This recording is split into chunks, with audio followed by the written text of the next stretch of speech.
Oh, give thanks to the Lord, for he is good. His mercy endures forever. Welcome, everyone, to another episode of Faith Matters with Phillip Campbell, a Catholic variety program broadcasting on Good Shepherd Catholic Radio out here in Jackson, Michigan. And I am your host, Phillip Campbell. I will be talking at you for the next half hour. And as always, I am so grateful that you have taken the time to tune in to Faith Matters. And today you are going to have to get your blanket, get cuddly, grab some hot chocolate, because today we're going to talk about love, romantic love in particular.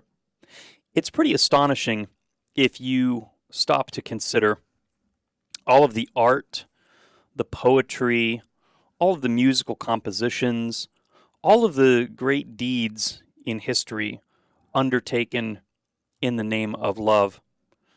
The central place that love has in human affairs becomes very evident when you consider all this. We place, as human beings, an exceptionally high value on love with the amount of energy we devote to it, the amount of creativity that goes into celebrating it or lamenting it, I guess.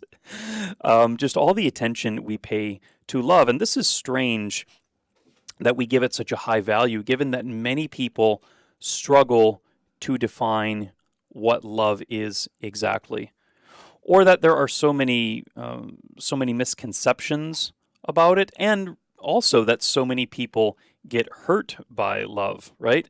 I mean, almost everyone has gotten hurt at some point in their life through a dalliance with romantic love, and it's very odd that we still devote so much attention and effort to it despite the fact that everyone gets hurt by it. I mean, imagine if love was some sort of drug, right? I mean, arguably it is, but imagine if it was a drug and your doctor's telling you about it and says, "Well, you should take this drug," and you say, "Well, what are the side effects?" And he says, "Well, there's 100% chance that at some point."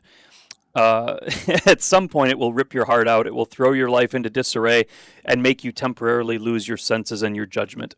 How many of us would take that to drug if that was the doctor's opinion, right? Yet we still all seek love. We all still seek it despite the risk. And that tells us that love has a value or a centrality that is beyond a mere risk-benefit calculus. So we're going to talk a little bit about romantic love today from a philosophical standpoint, practical standpoint, throw in some scriptural reflections. And I know we can't exhaust the subject. I just said that, pretty much, a ton of art and music throughout human history has been devoted to the subject. I'm not going to do it justice in 24 minutes, but that's not going to stop me from trying. Now, of course, one problem is there's lots of deficient views about love out there. If we look at the pop culture, love is just an emotion. It's just something you feel. It's just the fuzzies and the excitement that you get about a person that you are interested in. And this, of course, leads to all sorts of problems. There's a perpetual complaint out there in the world that, well, so-and-so was great in the beginning, but then as soon as the excitement wears off, the person loses interest, right? Many of you listening might have had this experience in your life or know someone who has. They seem very interested in the beginning, and then the excitement wears off. The person is not new anymore. The partner gets bored and moves on because the emotional high has worn off. That's the danger of taking the pop culture's cue on what constitutes love, regarding love as a feeling. Love can be intense, like any feeling, but it can also be just as ephemeral as a feeling. And I suspect that such people who flit in and out of love in this manner were probably not really in love to begin with. They were just attached to a feeling or an excitement that the other person gave them. One of my favorite books, the Jane Austen book, Sense and Sensibility, the main character, her name escapes me at the moment, but she's very flattered by the attention that this handsome young gentleman is paying her, and she gets all emotionally involved in the man. And then, of course, it turns out later that he's just kind of going from woman to woman, just whatever the next woman comes into his circle, he He goes and attaches himself to her, and it's just kind of a game for him, and she's devastated, of course. She was too attached to the emotional aspect of it, and he was just playing with her. But then you get people on the other side of the spectrum who will say that there's no emotional aspect to love at all. It's very rational. It's got to be a decision. Love is merely an act of your will. Love is primarily in what we do, in loving actions. We choose to do love. Now, this sounds very nice because, of course, it highlights that love is work. It takes effort. It's not just a passive thing. And also, it provides a handy counterpoint to the world's view of love as a mere feeling. But there's also a danger in focusing too much on love as just something we do, as an action, for three reasons. First, there is an emotional aspect to love. Love isn't only an emotion, but we don't want to deny that part of love is building emotional bonds, right? Second, we don't want to confuse love with acts of service. Yes, love has a service aspect to it. We perform loving deeds, loving acts. I go to work for my children. I do something for my beloved or something like that. Those are loving acts. But we don't want to confuse acts of service for love itself. And third, we know from life and experience that it is possible to do acts that look good on the outside but are actually acts of selfishness or mere obligation or just habit, right? I mean, one of the central messages of the gospel is that our outward works don't mean anything if they're not accompanied by the proper interior disposition. That is Jesus' entire condemnation of the Pharisees. They do things that outwardly look like kind or charitable or loving actions, but inwardly their dispositions are all wrong. So just because we perform acts of service doesn't mean we love. And to use another literary reference, this reminds me of the song from Fiddler on the Roof, Do You Love Me?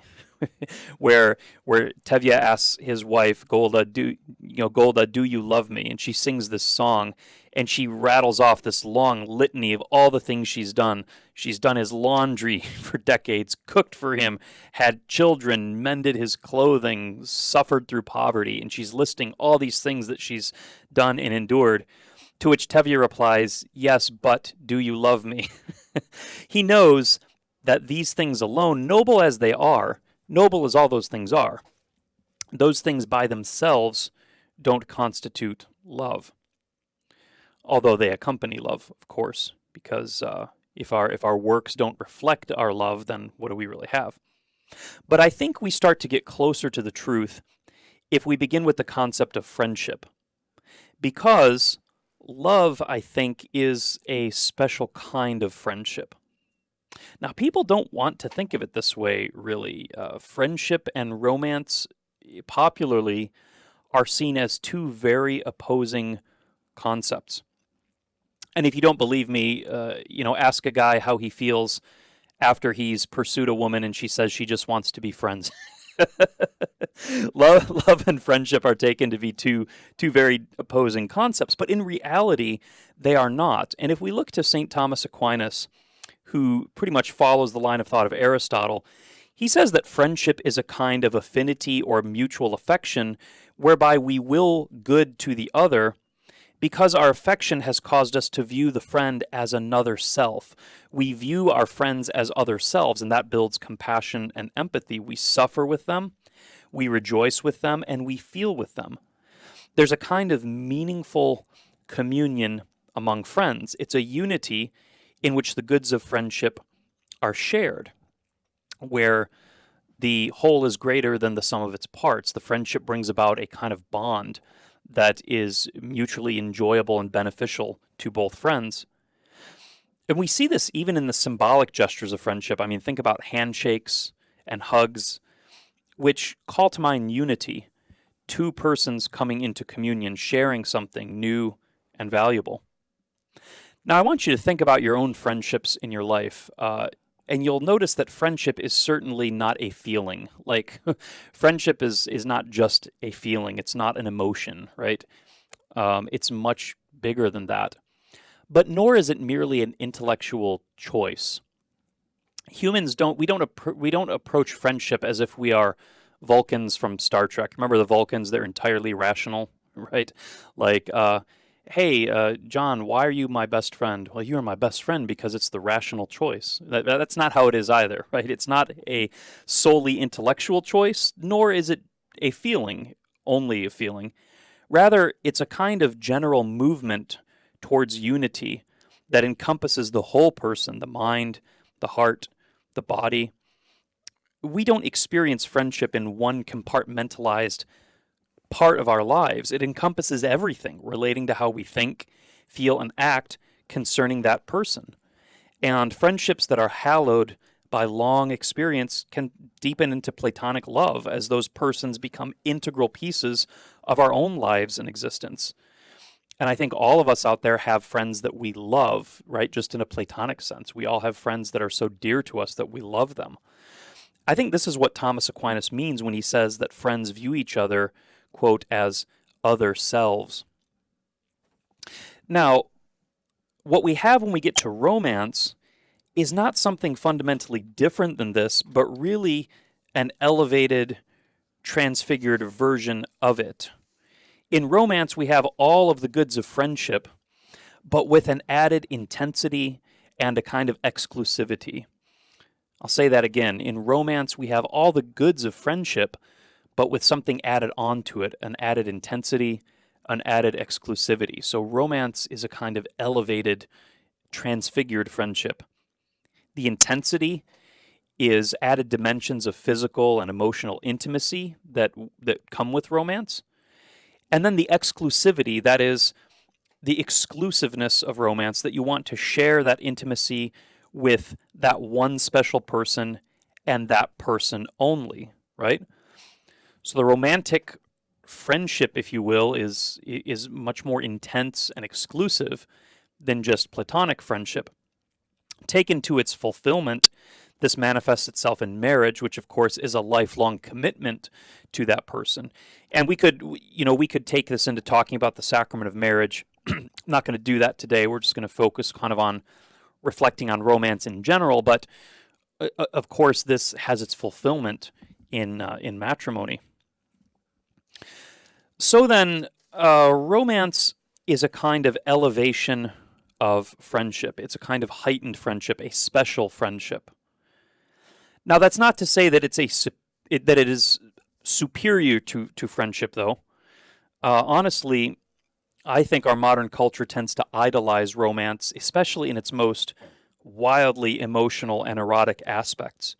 And it tends to downplay or downgrade friendship. Friendship is like a forgotten virtue. People seem to not value friendship as much.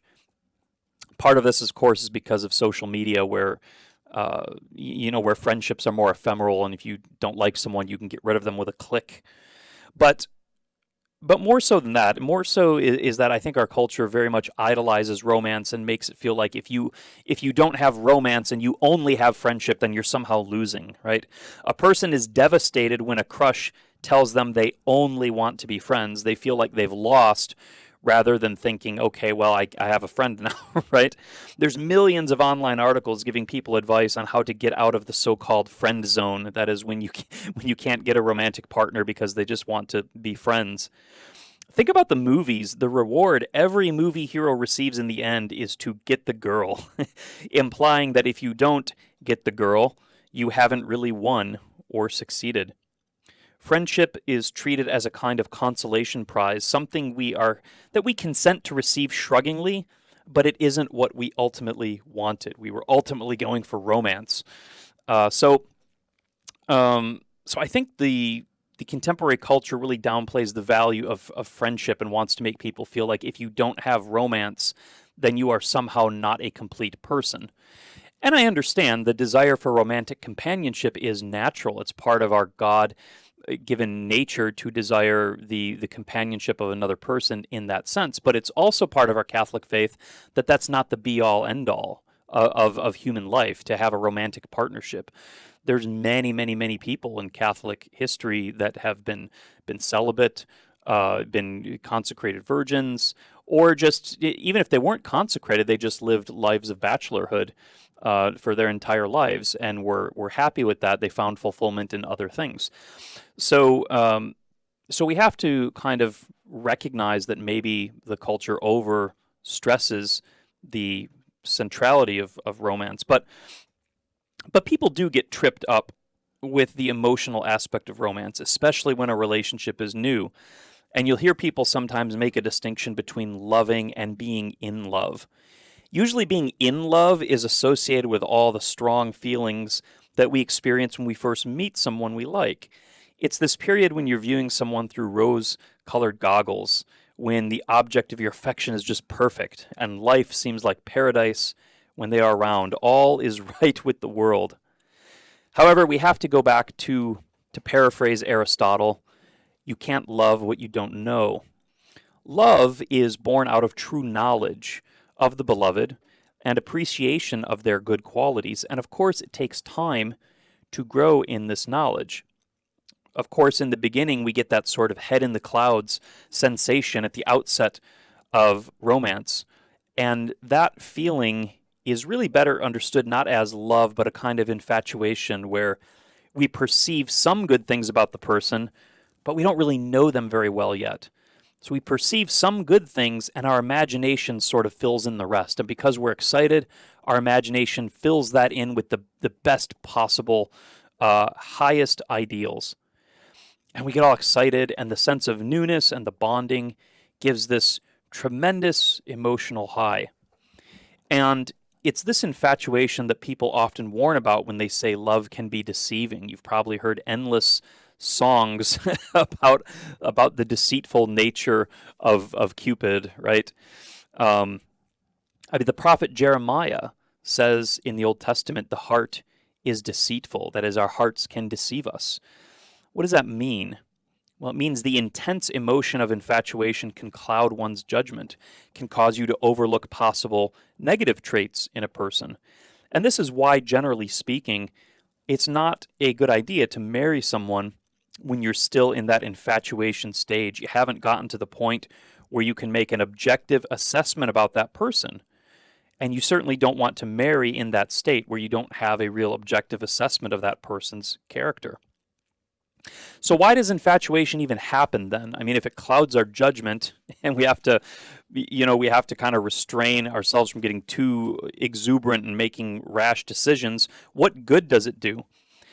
Well, it actually plays an important role. The early stages of romantic love are it's like looking at the cover of a book, right? You get a book and you look at the cover and you see the picture and the title and you're like, this looks interesting. It's meant to engage your attention, to draw you in, to build excitement, and make you want to read the book, right? To make you want to commit to reading the rest of the book. And it's the same way in that first period of romantic love when you're very infatuated. It's to draw you in, build excitement, and make you see what is possible with that person. And that period presents us with a kind of golden ideal and inspires us to rouse ourselves and pursue an ideal love. But just as we must eventually get beyond looking at the cover of a book to read the book itself, so also that initial period of infatuation must eventually give way and yield to rich, authentic love. Our ideals, our imagining, how we imagine that person to be, are gradually going to be replaced by concrete knowledge of that person, which makes true love and henceforth true unity possible. Now, I say possible because, of course, it doesn't always work out, right? Sometimes you meet a person and you're very excited about them, you progress a bit, and you see that it just isn't right, and then you go your separate ways. And then you cry a little bit, right? And you're like, I'm never going to love again. And then 4 months later, you met someone else, and the process starts all over, right? Sometimes the initial infatuation never yields way to anything more enduring, and sometimes romantic infatuation never grows into romantic friendship, and that's okay. That's okay that we recognize that that happens, and that if we've used our discernment and we see that this isn't a good thing, it doesn't seem to be what God wants for us, that we move on. I mean, that would be ideal. A lot of people don't, unfortunately. They, because of their own insecurities or their own problems, they will cling to things, cling to relationships that are fundamentally unhealthy for them or that don't work out. How many people out there, I mean, just stop and think about it. How many people do you know who are in unfulfilling relationships specifically because once the initial excitement faded, there was no underlying friendship? They maybe threw everything in on a feeling, and then the feeling fades over time, and now there's no underlying friendship. So that can certainly happen. Now, all of us, to some degree, we like feeling carried away by love. When you read classical literature about people in love, there's always this sense that our love is meant to be. That's why in the old pagan myths, whether we're talking about Eros or these different gods of love, love was always something. Think about Cupid or Eros. It's like this guy with a bow and arrow that shoots you, right? That's the ancients' way of saying that when you're really in love, it's like something struck you from the outside, like you've been struck by a temporary madness by some god. That you feel like you're just being carried away. Lovers want to believe that their love is meant to be. And that can be an exciting feeling. But where does it ultimately carry us to? We've tended to focus a lot in our culture about that aspect of just feeling carried away by love. But where are we going with it? Where is that current carrying us? Ideally, it carries us into a more secure place where that love is given and experienced as an act of the whole person, mind, body, and heart, where it solidifies, where that initial excitement gives way to a deep, sincere appreciation and care of that other person, where we truly see their good as our own good, another self, where it can endure as a loving act in our thoughts, our feelings, our deeds, and ideally blossom into marriage. Now, as an aside, I want to mention in our own tradition, the love of God is presented as a kind of divinized romantic love, the love by which the believer loves God. Consider, in the book of Revelation and just in church vocabulary, the church is called what? The bride of Christ, right? Our relationship to Christ is spousal. We are the bride. In the book of Revelation, the church is presented as a bride, and Jesus is the bridegroom. Heaven is considered the wedding feast of the Lamb, right? That's heaven. In the book of Ephesians, St. Paul says that marriage represents Christ and the church. That is, when a man and a woman love each other and unite themselves in matrimony, that is symbolic of the love between Christ and his people. So the love of God is, in a certain sense, a marital love, a divinized romance. The most romantic, passionate book in the Bible is the Song of Solomon, which in its literal sense is about the love of a woman for King Solomon. But of course, the Catholic Church has always viewed the Song of Solomon allegorically to be about the love of God for the soul, or the love of the church for Christ. So again, there's a romantic text that's being used as an allegory for the love that we share with God. In the book of the prophet Hosea, when God wants to demonstrate to the prophet how he feels about Israel's idolatry, he compares it to a man having a cheating wife. He says that I've espoused Israel as my wife, and Israel's been unfaithful. So again, the analogy of marital love is drawn out in the scriptures to apply to the relationship between God and his people. And also the mystics, the church's mystics, whether we're talking about St. Teresa of Avila or John of the Cross or any of these great mystical saints in the church's tradition, they've always tended to describe their spiritual ecstasies in very passionate terms. Their intense mystical encounters with God are like transfigured types of romantic love. Now, I don't want this to be understood in a crass way, But it's true, if you read the writings of these saints, it's very, very passionate. So it's something to contemplate. God has revealed that his own love that he shares with us and that we are to share with him as the church, the bride of Christ, is in fact understood in romantic terms. And I just think that's very, very interesting, because a romantic partner, you're supposed to, you're supposed to have emotional, like emotional bonding, fidelity, devotion, right? Love, excitement to spend time with that person, not wanting to upset them or offend them, wishing for their good. And these are all things that God wills for us, and that we should, we should want to spend time with Jesus. We should be devoted to Jesus. We should, we should have affection for Jesus as well. So I think that's why God wants us to understand that love in romantic terms. Well, anyhow, there's much, much more we could say. I mean, all the poets, singers in history have not exhausted the subject, and I'm certainly not exhausting the subject. But hopefully, at least we've been able to reflect a little bit on the subject and shed a little bit of light on it. And maybe we'll revisit it again in the future. But until we do, this has been another episode of Faith Matters with Phillip Campbell. May the Lord bless you and keep you. May the Lord make his face to shine upon you and be gracious to you. May the Lord lift up his countenance upon you and give you peace. God bless you, my friends.